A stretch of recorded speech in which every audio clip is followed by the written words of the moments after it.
Hello बच्चों, स्वागत है आप सभी का राहुल एकेडमी के इस नई वीडियो में। प्यारे बच्चों, आज हम लोग कक्षा 12 की रसायन विज्ञान में एक बहुत ही महत्वपूर्ण टॉपिक पढ़ेंगे जिसका नाम है नाइट्रिक अम्ल। ठीक है, तो प्यारे बच्चों, नाइट्रिक अम्ल हम लोग पढ़ रहे हैं। तो नाइट्रिक अम्ल को हम कितनी विधियों द्वारा बनाते हैं उसके बारे में समझेंगे। ठीक है, तो चलिए वीडियो को स्टार्ट करते हैं। और यहाँ पर सबसे पहले हम लोग समझते हैं नाइट्रिक अम्ल का थोड़ा सा परिचय कि जो नाइट्रिक अम्ल है इसका पुराना नाम क्या है, एक्वा फोर्टिस है। ठीक है, और इस नाइट्रिक अम्ल का जो अणु सूत्र होता है ये होता है HNO3 होता है। ठीक है, अब यहाँ पर देख रहे हो जो नाइट्रिक अम्ल के जो खोजकर्ता हैं यानी जो वैज्ञानिक हैं उनका नाम है ग्लाबर। इन्होंने सन 1648 में नाइट्रिक अम्ल की खोज की थी। ठीक है, तो प्यारे बच्चे, जो नाइट्रिक अम्ल है ये बहुत पहले ही खोज हो चुका था, यानी सन 1648 के पहले हुआ था। ठीक है, इसका जो खोज हुआ था वो मिस्र देश में एक कीमिया स्थान है, वहाँ पर कीमिया के लोग इस नाइट्रिक अम्ल को एक्वा फोर्टिस कहते थे। ठीक है, बाद में धीरे धीरे जानकारी होने के नाते फिर इसके बाद जो ग्लाबर हैं इन्होंने सन 1648 में इसका नाम चेंज करके एक्वा फोर्टिस नाम चेंज करके नाइट्रिक अम्ल नाम दिया। ठीक है, तो इसलिए इनका नाम दे दिया गया कि जो नाइट्रिक अम्ल के जो खोजकर्ता हैं वो कौन है, ग्लाबर हैं। ठीक है ना, तो अब बच्चों हम लोग देखेंगे सबसे पहले कि नाइट्रिक अम्ल बनाने की विधियाँ। तो ये हमारा इतना नाइट्रिक अम्ल के बारे में परिचय हुआ। ठीक है, तो एक बार फिर से मैं इसके बारे में बता दूं कि जो नाइट्रिक अम्ल है इसका पुराना नाम क्या है, एक्वा फोर्टिस है। और नाइट्रिक अम्ल का जो अणु सूत्र है वो क्या है, HNO3 है। और नाइट्रिक अम्ल के जो खोजकर्ता हैं उनका नाम क्या है, ग्लाबर है। इन्होंने सन 1648 में इसकी खोज की थी। ठीक है, तो अब हम लोग नाइट्रिक अम्ल बनाने की विधियाँ देखेंगे। ठीक है, तो प्यारे बच्चों यहाँ पर मैंने लिखा है कि नाइट्रिक अम्ल बनाने की विधियाँ। तो प्यारे बच्चों देख रहे हो कि नाइट्रिक अम्ल जो है बनाने की जो दो प्रकार की विधियाँ हैं, पहला है आपका प्रयोगशाला विधि और दूसरा जो है ये आपका औद्योगिक निर्माण विधि। और इस औद्योगिक निर्माण विधि में ये दो टाइप की विधियाँ हैं। ठीक है, इस औद्योगिक निर्माण में ये हमारी दो टाइप की विधियाँ हैं। पहला है ओस्टवाल्ड विधि, दूसरा है बर्कलैंड या आइड विधि या आर्क विधि। तो इन दोनों विधियों से हम क्या करते हैं, नाइट्रिक अम्ल को बनाते हैं। और ये हमारा ये प्रयोगशाला विधि। ठीक है, ये हमारा पहले पॉइंट है प्रयोगशाला विधि और दूसरा है औद्योगिक निर्माण विधि। और इस औद्योगिक निर्माण विधि के अंतर्गत दो विधियाँ आती हैं हमारी, ओस्टवाल्ड विधि, बर्कलैंड या आइड विधि या आर्क विधि। ठीक है, तो प्यारे बच्चों सबसे पहले हम लोग औद्योगिक निर्माण विधि पढ़ेंगे। ठीक है, तो इस औद्योगिक निर्माण विधि के अंतर्गत जो हमारी फर्स्ट पॉइंट है जो है टॉपिक ओस्टवाल्ड विधि। इस ओस्टवाल्ड विधि को हम लोग आज की इस वीडियो के अंदर हम लोग पढ़ने वाले हैं। ठीक है, बाकी ये जो विधियां हैं यानी बर्कलैंड आइड विधि या आर्क विधि और ये प्रयोगशाला विधि, ये मैं अगली वीडियो में आपको प्रोवाइड कर दूंगा। ठीक है, तो ये जो है आपका ओस्टवाल्ड विधि, ये बहुत ही मोस्ट इम्पॉर्टेंट क्वेश्चन है। ये आपका बोर्ड एग्जाम में हमेशा पूछा जाता है कि ओस्टवाल्ड विधि द्वारा नाइट्रिक अम्ल बनाने की विधि को या औद्योगिक निर्माण विधि को आप समझाइए चित्र सहित। ठीक है, तो चलिए हम लोग वीडियो को स्टार्ट करते हैं और समझते हैं ओस्टवाल्ड विधि। ठीक है, तो प्यारे बच्चे, मैं ये ओस्टवाल्ड विधि का जो प्रोसेस है उसको मैंने यहाँ पर लिख दिया है और इधर साइड में मैंने यहाँ पर इसका चित्र भी बना दिया है। ठीक है, तो मैं पहले आप लोगों को ये थ्योरी समझा दे रहा हूँ और थ्योरी समझाने के बाद फिर उसी चीज़ को मैं इस चित्र के माध्यम से आप लोगों को समझाने वाला हूँ और बिल्कुल एकदम आसान भाषा में और एकदम बिल्कुल क्लियर हो जाएगा, आपको बिल्कुल समझ में आ जाएगा। ठीक है, तो चलिए यहाँ पर मैं थ्योरी को पढ़ता हूँ और एक एक करके आप लोगों को समझाता हूँ। ठीक है, तो यहाँ पर देखिए लिखा गया है, परिवर्तक में शुद्ध अमोनिया व वायु 1:3 के अनुपात में प्रवाहित किया जाता है। ठीक है, तो यहाँ पर देख रहे हो परिवर्तक में जो शुद्ध अमोनिया है और जो वायु है वह 1:3 के अनुपात में क्या करते हैं, प्रवाहित करते हैं। कहाँ पर, परिवर्तक कक्ष में। ठीक है, तो पहले मैं आप लोगों को इस चित्र में बता दूं कि कौन परिवर्तक कक्ष है। तो यहाँ पर देख रहे हो कि ये जो है परिवर्तक कक्ष है और यहाँ पर लिखा गया है परिवर्तक कक्ष। और ये जो देख रहे हो कि जो रेड पेन से जो बना है ये हमारा क्या है, प्लेटिनम की रॉड लगी है, यानी प्लेटिनम की जालियां लगी हैं जो कि हमारा इसमें क्या करेंगे, उत्प्रेरक का कार्य करेंगी।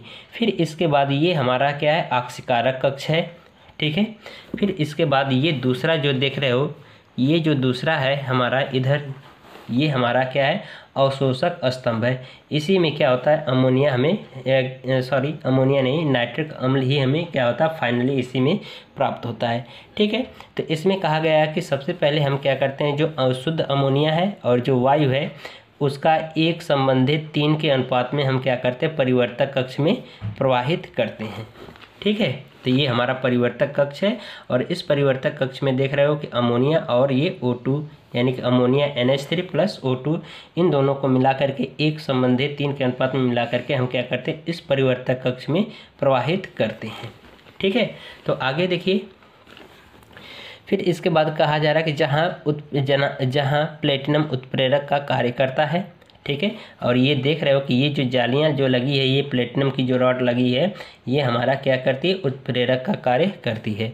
फिर इसके बाद आगे कहा जा रहा है कि प्लेटिनम उत्प्रेरक का तापमान 600 डिग्री सेल्सियस होता है या 700 से 800 डिग्री सेल्सियस होता है। ठीक है, यानी कि इसमें जो होता है, ये हमारा परिवर्तक जो कक्ष है, इसमें 650 डिग्री सेल्सियस तापमान होता है या कहीं कहीं और अदर बुक में 700 से 800 भी दिया रहता है। तो हम मान लेते हैं कि हमारा जो यहाँ पर तापमान होगा वो 700 से 800 डिग्री सेल्सियस तापमान होगा। तो यानी कि इसका जो तापमान होगा, यहाँ पर मैं साइड में लिख दे रहा हूँ कि 700 डिग्री सेल्सियस से 800 डिग्री सेल्सियस तक तापमान होता है। ठीक है, ये तापमान।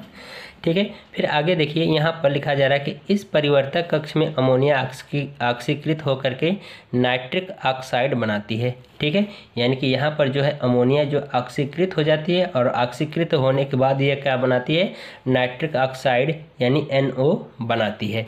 फिर इसके बाद आगे कहा जा रहा है कि यह कह रहा है यहाँ से NO ऑक्सीकृत स्तंभ ऑक्सीकारक स्तंभ में जाता है। ठीक है, यानी कि यहाँ पर जब अमोनिया जो है ऑक्सीकृत हो जाती है, नाइट्रिक ऑक्साइड बना लेती है, तो फिर इसके बाद जो ये NO ये कहाँ पर जाएगा, ऑक्सीकारक कक्ष में भेजा जाएगा। ठीक है, फिर इसके बाद कह रहा है ऑक्सीकारक स्तंभ में NO ऑक्सीकृत होकर NO2 बनाता है। ठीक है, फिर इस यहाँ पर जो परिवर्तक कक्ष में जो अमोनिया ऑक्सीकृत होकर के NO यानी नाइट्रिक ऑक्साइड बनाता है और नाइट्रिक ऑक्साइड को हम कहाँ पर, ऑक्सीकारक कक्ष में भेजते हैं। वहाँ पर नाइट्रिक ऑक्साइड जो है वो वायु से क्रिया करके या ऑक्सीजन से क्रिया करके NO2 बनाती है। फिर इसके बाद कह रहा है कि अब NO2 अवशोषी स्तंभ में प्रवेश करता है और फिर इसके बाद हम ऑक्सीकारक से फिर क्या करते हैं, NO2 को अवशोषक स्तंभ में भेजते हैं। ठीक है, तो यही यहाँ पर लिखा गया है कि ऑक्सीकारक स्तंभ में NO ऑक्सीकृत होकर NO2 बनाती है। अब NO2 अवशोषी स्तंभ में प्रवेश करती है। ठीक है, तो अब आगे यहाँ पर देखिए, तो यहाँ पर देख रहे हो कि इस अवशोषी स्तंभ में उपस्थित जल को अवशोषित कर NO2 नाइट्रिक अम्ल बनाती है। यह अभिक्रिया इस प्रकार होती है। ठीक है, यानी कि जब यहाँ पर ऑक्सीकारक स्तंभ में NO2 बन जाता है और NO2 से हम क्या करते हैं, भेज देते हैं अवशोषक स्तंभ में, जहाँ पर क्या होता है, ऊपर से पानी गिरता रहता है, जिससे वह क्या होता है कि H2O से अभिक्रिया करके नाइट्रिक अम्ल बना लेता है। ठीक है, तो ये कुछ इस प्रकार से अभिक्रिया दी गई है। शुरू में ये बताया गया था कि हम क्या करते हैं कि शुद्ध अमोनिया और ऑक्सीजन को, तो यहाँ पर अभिक्रियाएं कुछ इस प्रकार से दी गई हैं कि पहले जो है हमारा स्टेप में कहा गया है कि अमोनिया और शुद्ध ऑक्सीजन को मिला करके हम कहाँ पर, परिवर्तक कक्ष में भेजते हैं। तो हमने ले लिया अमोनिया और ये ऑक्सीजन ले लिया, इन दोनों को मिलाया तो हमें क्या प्राप्त हुआ था, NO प्राप्त हुआ था और H2O प्राप्त होगा। ठीक है, तो इनको बैलेंस करने के लिए NH3 यानी अमोनिया के साथ हमने 4 का मल्टीप्लाई किया और ऑक्सीजन के साथ 5 का। ठीक है, और इधर जो हमारा उत्पाद में जो प्राप्त हुआ है NO को संतुलित करने के लिए 4 से गुणा कराएंगे और जो जल है इसको संतुलित करने के लिए 6 से गुणा करा देंगे। ठीक है, फिर इसके बाद कहा गया कि जब जहाँ पर क्या होता है, परिवर्तक कक्ष में जब हमें नाइट्रिक ऑक्साइड प्राप्त हो जाता है तो हम उसको भेज देते हैं ऑक्सीकारक कक्ष में। फिर वहाँ पर वो क्या करता है, ऑक्सीजन से क्रिया करके NO2 बना लेता है। तो फिर ये देख रहे हो कि यहाँ से जो NO जो प्राप्त हुआ है, फिर इसको हम लेकर के कहाँ पर भेजे हैं, ऑक्सीकारक कक्ष में भेजे हैं, जहाँ पर ऑक्सीजन की उपस्थिति में NO क्या करेगा, यानी क्रिया करके हमारा NO2 बना लेगा। ठीक है, फिर अब इस NO2 को हम क्या करते हैं, जब ऑक्सीकारक कक्ष में NO2 बन जाता है तो अब हम इसको क्या करते हैं, अवशोषक स्तंभ में भेजते हैं, जहाँ पर अवशोषक स्तंभ में क्या होता है, जल गिरता रहता है और उस जल की उपस्थिति में ये क्या करता है, क्रिया करके नाइट्रिक अम्ल बना लेता है। तो फिर हम इसको क्या करेंगे, अभिक्रिया कराएंगे किसके साथ, जल के साथ। तो ये हो जाएगा 3NO2 + H2 और यहाँ पर जब अभिक्रिया कर लेगा तो ये हो जाएगा 2HNO3 + NO बना लेगा। तो यहाँ पर ये देख रहे हो हमें क्या प्राप्त हो जा रहा है, नाइट्रिक अम्ल प्राप्त हो जा रहा है। ठीक है, तो ये हमारी अभिक्रियाएँ हो गई कुछ इस प्रकार से। तो फिर आगे देखिए यहाँ पर लिखा गया है कि यह उत्पन्न नाइट्रिक ऑक्साइड को ठंडा कर अवशोषण स्तंभ में प्रवाहित करते हैं। ठीक है, यानी कि इस तरह से जो हमें नाइट्रिक अम्ल जो नाइट्रिक ऑक्साइड जो प्राप्त होता है उसको हम क्या करते हैं कि अवशोषक स्तंभ में भेज करके उसको क्या ठंडा करते हैं, और ठंडा करने के बाद क्या रखें, अवशोषण स्तंभ में प्रवाहित करते हैं। फिर इसके बाद कहा जा रहा है कि जहाँ जल बौछार के रूप में गिरता है और नाइट्रिक अम्ल बनता रहता है। ठीक है, तो ये इस नाइट्रिक अम्ल का पूरा ये थ्योरेटिकल पार्ट था। ठीक है, तो अब हम लोग चित्र के माध्यम से समझते हैं। जितनी ये सभी बातें हमने आप लोगों को समझाया है, ये सभी बातें, इन सभी बातों को हम क्या करते हैं, एक चित्र के माध्यम से समझते हैं। ठीक है, तो यहाँ पर देख रहे हो कि ये नाइट्रिक अम्ल का हमारा चित्र है। तो यहाँ पर देख रहे हो कि पहले इस चित्र के बारे में बता दूँ कि ये और ये क्या हैं। ठीक है, तो ये देख रहे हो कि हमारा जो ये वाला जो पार्ट है इतना, ये हमारा परिवर्तक कक्ष है, और ये जो है इतना वाला जो पार्ट ये हमारा ऑक्सीकारक कक्ष है, और ये हमारा क्या है, अवशोषक कक्ष है। ठीक है, ये हमारा क्या है, अवशोषक कक्ष है, और इसी अवशोषक कक्ष में हमें क्या होता है, नाइट्रिक अम्ल प्राप्त होगा। ठीक है, तो अब चलो, तो यहाँ पर देख रहे हो कि जितनी हमने थ्योरी पीछे बताया था एकदम वही थ्योरी हम यहाँ पर चित्र के माध्यम से आप लोगों को समझाने वाले हैं। ठीक है, तो प्यारे बच्चों यहाँ पर सबसे पहले देखिए ये हमारा परिवर्तक कक्ष है, और हमने कहा था परिवर्तक कक्ष में शुद्ध अमोनिया और ऑक्सीजन को मिला करके 1:3 के अनुपात में प्रवाहित करते हैं। तो यहाँ पर देख रहे हो कि अमोनिया यानी NH3 और ये ऑक्सीजन यानी O2 को मिला करके 1:3 के अनुपात में हम कहाँ पर भेज रहे हैं, ये देख रहे हो इस नली द्वारा कहाँ पर भेज रहे हैं, इस परिवर्तक कक्ष में भेज रहे हैं। यहाँ पर देख रहे हो ये डायरेक्शन दिया गया और इसको लिखा गया कि परिवर्तक कक्ष, यानी इसको डिटेक्ट किया गया, यानी बताया गया कि ये हमारा पूरा क्या है, परिवर्तक कक्ष है। ठीक है, तो इस परिवर्तक कक्ष में अब क्या होता है कि जो अमोनिया है और जो ऑक्सीजन का मिश्रण भेजा गया है वह क्या होता है, ऑक्सीकृत होकर के क्या बना लेता है, नाइट्रिक ऑक्साइड बना लेता है। ठीक है, तो जब नाइट्रिक ऑक्साइड बना लेता है तो अब यही नाइट्रिक ऑक्साइड हम कहाँ पर भेजेंगे, ऑक्सीकारक कक्ष में भेजेंगे। तो यहाँ से देख रहे हो कि निकल कर के इस नली के द्वारा क्या होता है, ये ऑक्सीकारक कक्ष में भेजा जाता है, जहाँ पर नाइट्रिक ऑक्साइड क्या करता है, ऑक्सीजन से क्रिया करके फिर क्या बना लेता है, NO2 बना लेता है। ठीक है, तो अब इस ऑक्सीकारक कक्ष में जब हमें नाइट्रिक ऑक्साइड जो है ऑक्सीजन की उपस्थिति में क्रिया करके NO2 बना लेता है, अब इसी NO2 को हम फिर क्या करते हैं, भेजते हैं कहाँ पर, अवशोषक स्तंभ में भेजेंगे। तो यहाँ पर आप देख रहे हो कि यहाँ पर NO2 प्राप्त हुआ है, और इस NO2 को इस नली के द्वारा यहाँ पर इसको भेजा जा रहा है, किस में, यहाँ पर देख रहे हो ये डायरेक्शन दर्शाया गया है कि किस में भेजा जा रहा है, NO2 को अवशोषक स्तंभ में भेजा जा रहा है।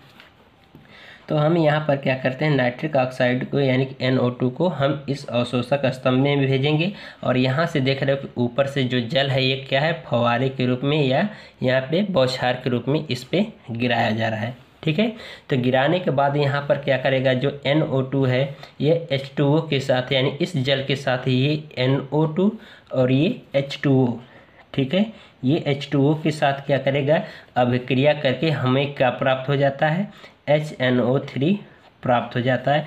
जो कि ये HNO3 क्या है, हम यहाँ पर क्या करते हैं, यहाँ पर एक नली के द्वारा इसको बाहर निकाल लेंगे।